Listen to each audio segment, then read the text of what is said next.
god. Why? This is astonishing. Holy frick. Who did this? Who did this? Good Omens 3. Oof. Where do we begin? My goodness, there is a lot of issues. Wow. Oh my god, people fucking hate this so bad. So let's jump into it. Okay, they're in the center of the universe and they are at the eternal flame, which is they're fighting for, the angels and demons are fighting for. Why? I don't know. Like, there is no understanding of what the purpose is, what it does. They're just fighting over it. And the only thing that we get is that, okay, Azhiraphale helps Crowley. That's it? That's all you get out of this scene? What is the point? I get it. Sort of. Like, okay, they're meeting up again, but it just is, it doesn't add any glue to the context. It doesn't make sense what the eternal flame is for. Like, explain it. Is the eternal flame like the soul of the universe? And it doesn't even matter anyway, because at the end of the series, it too is deleted. It's like, okay, it's there to look sparkly. What? All of the previous, flashbacks had some kind of theme and context to it, and this has absolutely nothing to tie it through. Then we jump to heaven. It's taken years to do this, to do the planning for the second coming. Why? The whole plan is Armageddon. What are they planning? I don't understand. Like, and then there's no context of what he's been doing for that much time. Like, what takes that much time? The checklist that's like super long? Okay, and then Azhiraphale's giving Michael props, but apparently that's, too little too late. They're getting ready for the second coming. So they're gonna be like, okay, he's gonna do this. He's gonna talk to all the nations and bring peace on earth. And then we have Jesus. Which, storyline-wise, does absolutely nice nothing, bro. What the nice dude? Why would you write this story? What is the point of him learning how to gamble and then supposedly touching the hearts of people? Like, there is nothing there. Like, wouldn't he have some kind of problem with the whole end of the world thing? Wouldn't he be like, hey, what the hell, like, is going on? Like, I just feel like even biblical Jesus was a bit of a rebel and was against the whole, like, system. You could have used him as a system breaker and somebody who, like, didn't like, what's the word? Bureaucracy and stuff. And yet he does absolutely nothing. Jesus is so much more than telling stories. I cannot believe it. Like, even from a non-Christian point of view, he is a much more, like, a person, a character with so much more depth than just like, I like stories. What? What is this? His moral capacity should be like, what the hell is going on here?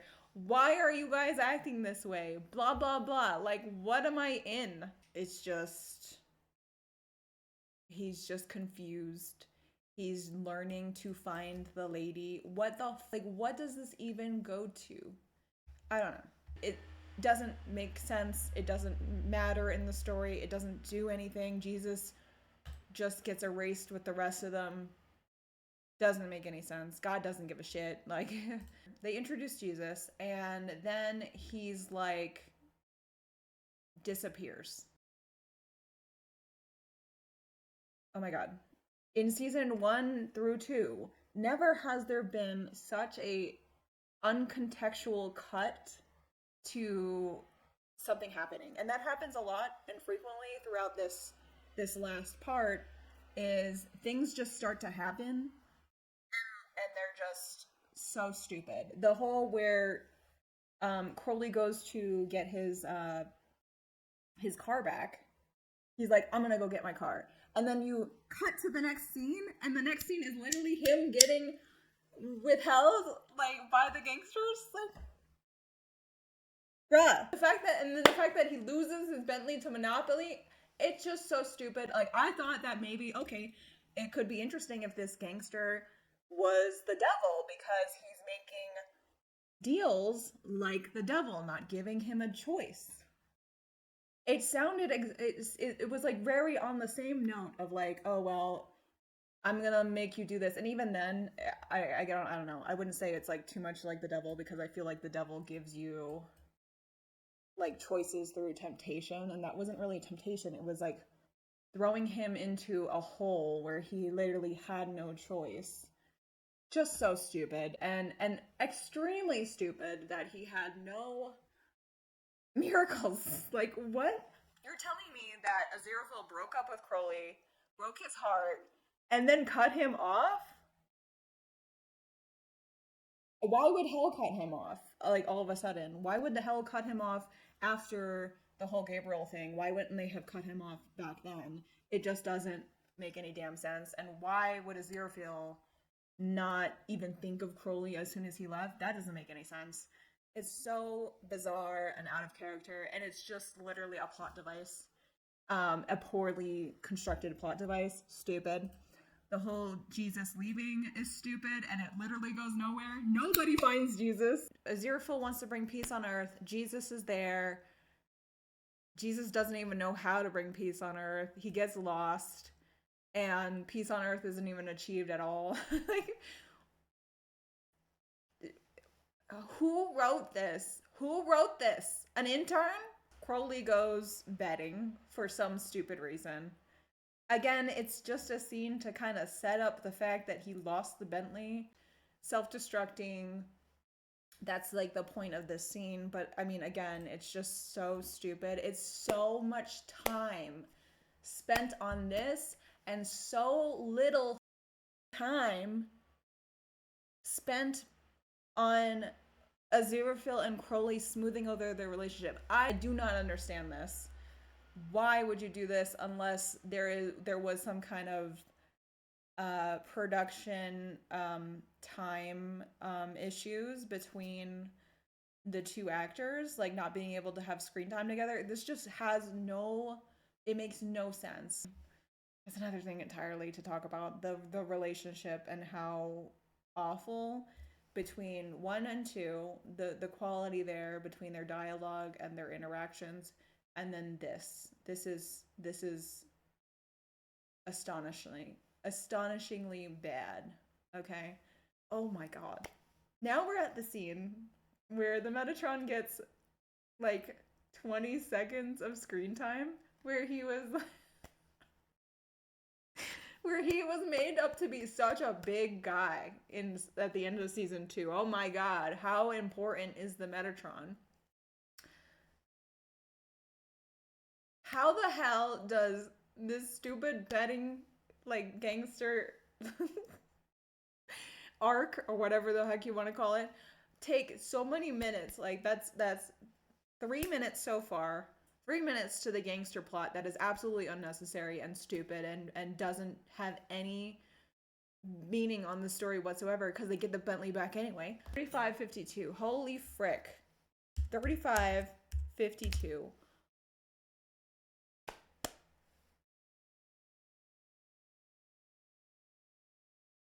6 minutes. So we get 10 fucking minutes of this gangster plot that has nothing. 10 minutes out of 90 minutes that has no use. Could have been completely deleted. Dude, I don't care if you spent all that production money for nothing. Jeff Bezos, you fuck.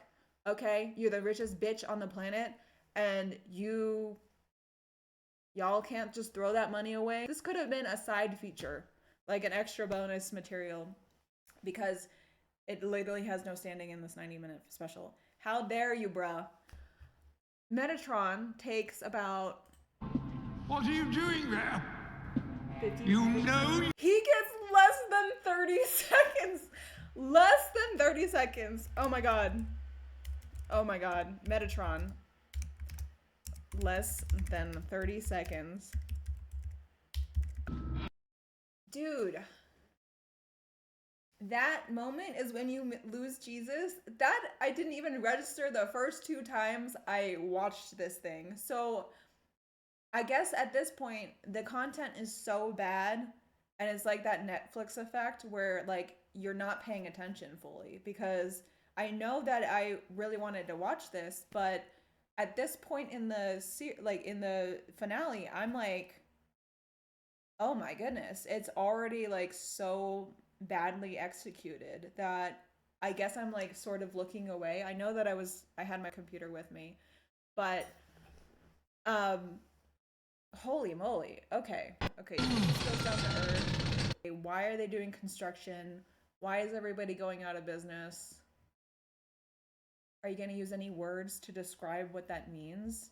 You know, Azhiraphale and Crowley are the ones that emissaries, okay, that were on Earth. They are the ones that are there full time. The concept of that would be, okay, well, if Azhiraphale left, there was an imbalance in the system, and that's why everything's going to shit, or that Michael was already starting to remove stuff from the Book of Life, but there is no proper lead up to that. It's just like that, I guess the Metatron disappearing, and then I don't know. There's got to be the rule of threes when you're telling a story, right? And it just doesn't feel like we are almost 20 minutes in, and the main theme hasn't been, you know, established 3 times. Like, it's just, what are we doing? You know, what are we doing? Who are you? Who are you that wrote this? Who's the executives? What are you doing? And so then Crowley is brought to hell, and they are like, we need to find the Jesus guy. The people are like, okay, the Book of Life is gone. Azhiraphale's freaking out. Crowley's talking to the people in hell.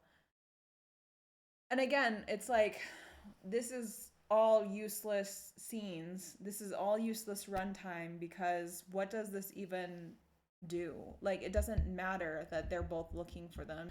And he ends up dissipating anyway, bro. Like, what? It takes Muriel to like infer about Crowley for Azhiraphale to care about, like, maybe he should check in. What? I mean, Azhiraphale should just come to that conclusion himself, shouldn't he? And he should have always wanted to see Crowley. I just don't understand. How could you both be so heartbroken at the end of that and then not really actually have those feelings? It just feels very one-sided, honestly, because Azhiraphale's like the ex who just got over it and is like fine and living his life. I'll be looking for him unless you needed something. Because you're a taker, you are. You never cared for him. Or with the street. Yes, I agree. I mean, that line of dialogue, okay, that's useful. Everyone's been bought out, okay. Again, why is that relevant to the story? Like, why did it happen? Why somehow did Azhiraphale's presence prevent all of this before? There is no line through to describe what was holding things together. I think what the opportunity could have been in this scene is to say something has been missing, or there's like an inference to an imbalance that happened after Azhiraphale left. There is nothing there. Again, like these little tweaks could have like fixed it. It just doesn't make any sense. So here they had the opportunity to say, oh, something's like disappeared from the world, like as if decency has disappeared or whatever. It's a good tie-in to what is happening right now, of like how privatization and private equity is destroying things, right? It ties into, and that would tie into the heaven and hell bureaucracy, stupid shit. It just a few lines could have, you know, added the context, and it just didn't. It's just about Azhiraphale being a dickhead for leaving. And I mean, there's something there, the whole you just take, but that again goes nowhere in the story. That doesn't go anywhere. When Azhiraphale demands forgiveness to Crowley, they should have returned to the, well, you're just taken. You're just take. Like, what is up with your problem? Like, no. Crowley just friggin' bends immediately and says, I forgive you. Like, even though he doesn't want to. And it just, again, doesn't feel right. It doesn't feel like a relationship that's reciprocal. It feels like Azhiraphale learned nothing. What is the deal, dude? So what? We live in a world, or in a story world now, that even the characters just get away with not learning anything, and that's how it is? Okay. When he finds Crowley, again, absolutely no care. No, like, Crowley girl, you deserve so much better. This is not like how you should be treated. What is going on? We're not trying to model a toxic relationship. We're trying to model healing in a relationship from traumas outside of the relationship and how they affect the relationship and how those people grow together and overcome those traumas. How the heck is this not about that? How is this not about that? What is going on? Please get up. I'm fine down here, thanks. Look, I know you're upset with me. It's been years. I know you're upset with me. This just doesn't seem like somebody like wrote these scenes and thought this is how those characters would truly react. I just don't understand who was in charge of this, who was overseeing this, because how are you not asking yourself, this is how the characters would react? That should be the method to writing. Is this the natural response to how this character's psychology is set up? And it just doesn't, like, yes, Azhiraphale is avoidant, but to this extent, and to this weird, like, just get over it type of mentality, I don't know. After this much time. But I'm willing to overlook that. I'm willing to overlook that? Bitch, you fucking asshole. Nothing to say to you. I have nothing to say to you, and then literally the next scene, he goes into it, like, Azhiraphale goes into his bookshop, and soon after, Crowley just, like, strolls on in. Look, I've been the chaser, alright? I understand, but it still is not, it's not for fiction. No, it ain't working. Especially with everything that bundles into this. It doesn't make sense. This literally feels as though this is an end of an episode, and then the next scene after was intended to be another episode. It just does not make sense. They cut it like that, and it's just awful.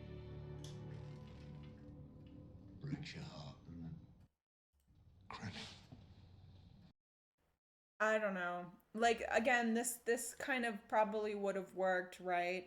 If there was a whole episode in between this or something, and then, you know, Azhiraphale had been looking for Jesus all this time, and there was some kind of time slot between him on the ground and then, you know, Crowley coming right on back. It's just sad. It's sad. All this happens to say is that Crowley's been taking care of the bookshop, and he's just a doormat. He's just being a doormat guy. A doormat ex. It's so sad. Thank you. He doesn't get anything. Better not. He does not get any reciprocation at the end of this finale. Except for, I guess, Azhiraphale letting him make a choice. You know what? I support Crowley's choice to not choose Azhiraphale. He chose the universe. Because that girl, at the end of the day, when somebody goes and breaks your world and you choose your passion over the love that hasn't given back, I support that decision. That makes sense. But it's not in the context of how it's written. Like, I mean, I feel like at that end of the conversation, he could have been like, oh, I understand, you know, like, I haven't been there for you, blah, blah, blah, I'm so sorry. And, like, there needed to be a real apology instead of Azhiraphale's fucking fuck ass just being like, forgive me, please. I'm a narcissist. I need you to forgive me. This is so gross. They really think that this bookshop conversation is enough to smooth over their relationship. How absolutely ridiculous. This is the old way of how they dealt with things, is to just, you know, sweep it under the rug and like, oh, let's talk about something else and like, let's build up a rapport with something else. This is not the way to treat the ending of this relationship. I just don't like, this is just bad storytelling, period. Because what do you think the audience is here for? What the hell do you think that they're there for? Okay, you've got season 1, the lead up to a relationship. Season 2, the trauma that is, you know, putting a wedge between their communication styles and on all of that. And 3 is supposed to be the bridging of the gaps between that. And you're gonna tell us that no, they're up to their old ways, they're not going to fix things. This is so bad. I recently rewatched Scrubs and it's like the same feeling. And I watched a video essay yesterday about it, like how season 4 through season 7 is infuriating because JD is a man-child idiot throughout that whole time, does no growth. And you literally start to hate his guts as an adult. Like, this guy that I thought was so cool in high school, no, he's an asshole, and I would fucking hate his guts, dude, in today's world. But then in season 8, they fix it, and he is grown, and they make it fantastic. You know, Elliot and JD are growing together, and they're mature. This is not maturity. There is no growth. There's no lessons learned. What is going on? What was the point of it all? A mockery, apparently. And then there's this conversation in the car that again is doing nothing for those characters. No growth, no reflection, just, you know, sad mopiness of like, look what you did to me, you know? Well, no. Otherwise I wouldn't need to find him, would I? And I wouldn't need... You wouldn't need me, right? Nice. Gotcha. Seriously? Seriously? They spend more time damaging the relationship in this 90-minute finale than fixing it. It's so sad. We are so past this kind of conversation. Like, really, this is either season 1, season 2 kind of conversation. Maybe a little... What should we listen to in the car? I'm just trying to avoid talking about real stuff. It's like, Crowley, why are you humoring this behavior? I don't understand. This is like, I'm pretty sure like Crowley is more mature than Azhiraphale, and like to be humoring him in this way, it just doesn't make any sense. This is so stupid. Aggression, super stupid. It's fine, I guess, if you have time for it, but you don't have time for it. You don't have time for it. You should have refilmed these scenes. Okay, so, and then they go into the Book of Life, and then they have their spat. It's kind of like unraveling or unpacking. Yeah, okay, now this is how I really feel, blah, blah, blah. But this is 40 fucking minutes into the series finale. 40 out of 90 minutes, and now they're starting to unpack how they feel. Embarrassing, unacceptably, like, way too long. Are you kidding me? You do not have the time to do this riffraff in between. You took 10 minutes on this stupid ass gangster plot that did nothing for the characters. Yet you're whizzing through the trauma dumping at 40 minutes.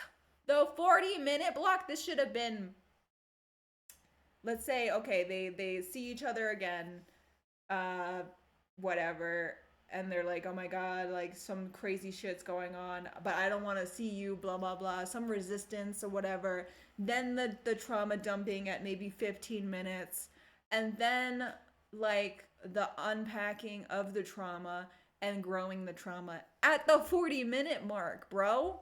What? Oh my god. Azhiraphale says, I just wanted to stop all that. I could save everything.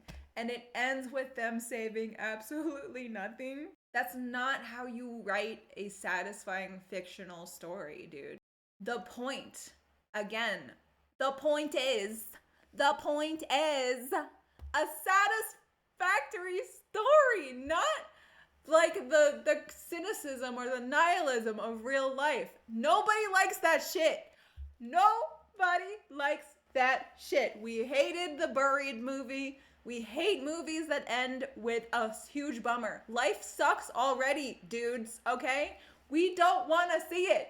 We don't want to see it. Tragedy is the point of stories. There's beautiful tragedies and wonderful shit like that.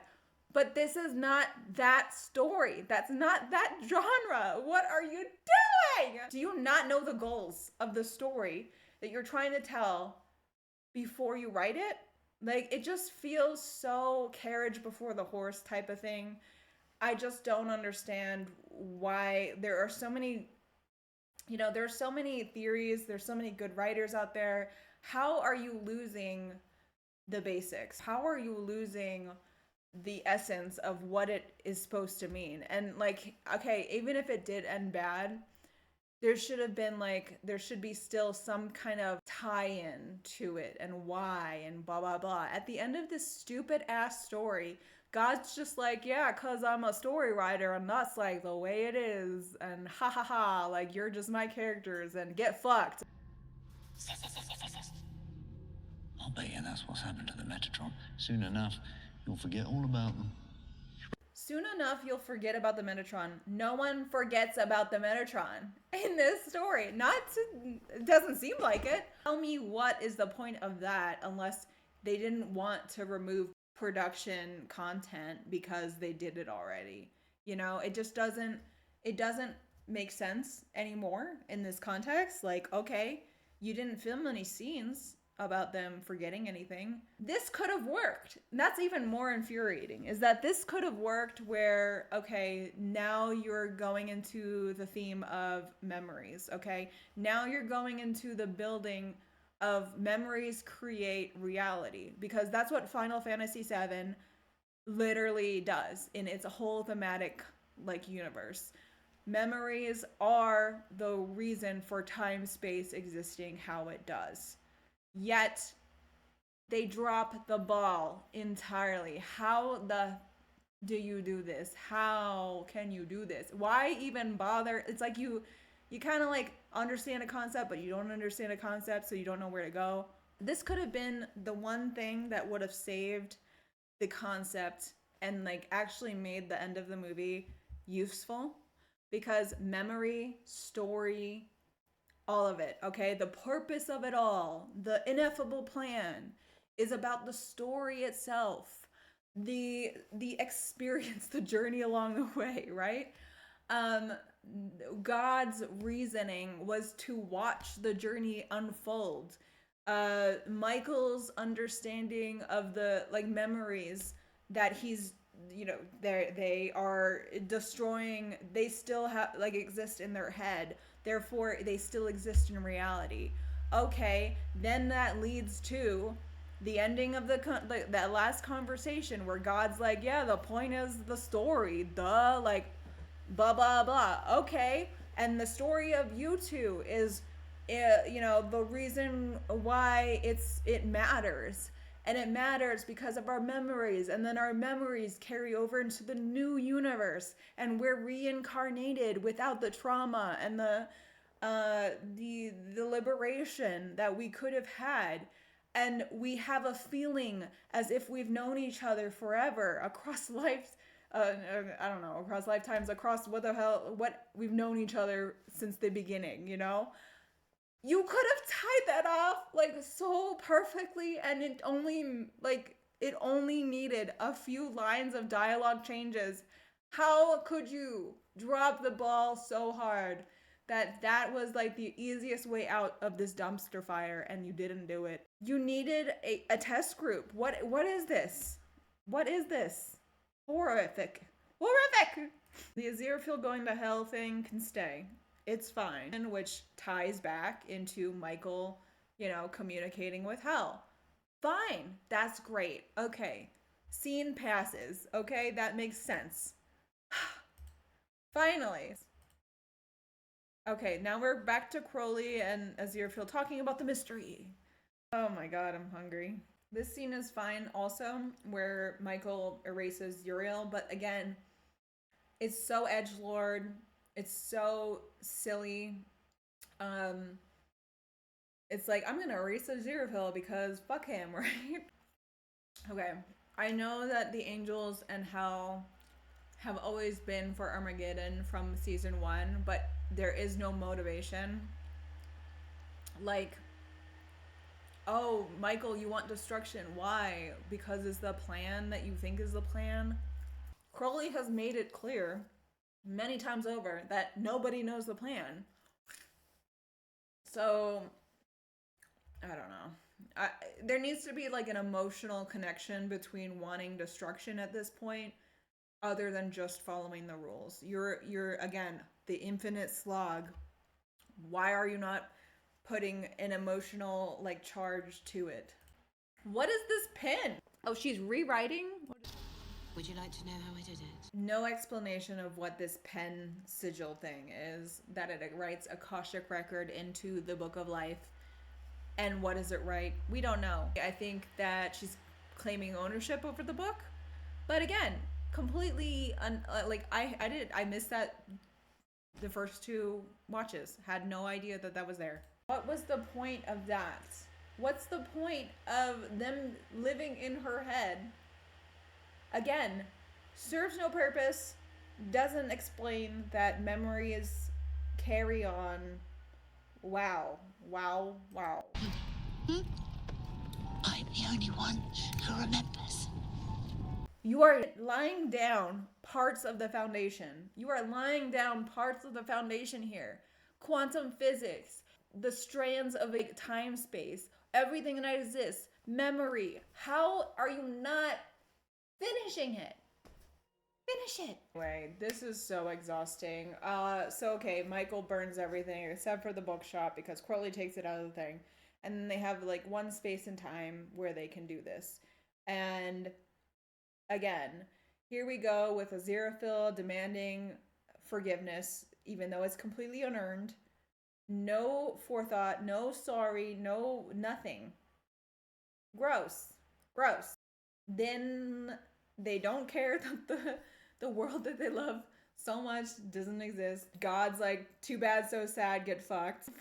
And the questions that they ask don't make sense. The conversation that they have don't make sense. It feels very ChatGPT, like hallucination, like level of copy. What is happening? These sentences don't matter or make any sense string together.